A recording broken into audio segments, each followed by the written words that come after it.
الاخوان اول واحد في المغرب غنسمعوا ديال 55 درهم الكيلو. اول واحد في المغرب حاليا ديال 55 درهم الكيلو. شوف كنجيب لكم لافير.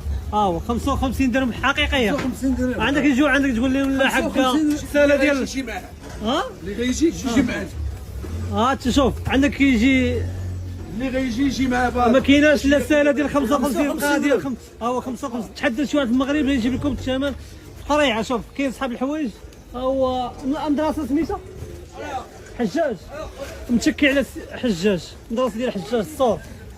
بالنسبه للاخوان راه عندهم شي حاجه قليله 55 راه لا جي دي حولي ديالك.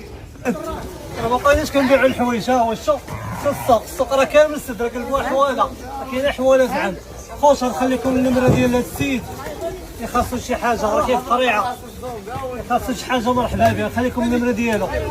هذا العام راه السوق راه مشنشط. واش نقول لكم اش فيه السوق مشنشط. اللي عنده 3000 غيشري، اللي عنده 4000، اللي عنده 6 مليون غيشري. الله يسخر. غنخليكم النمره ديال السيد شي حاجه مرحبا بها. هذه منين هذه؟ كيم حضيت. كيم حضيت. مرحبا بك.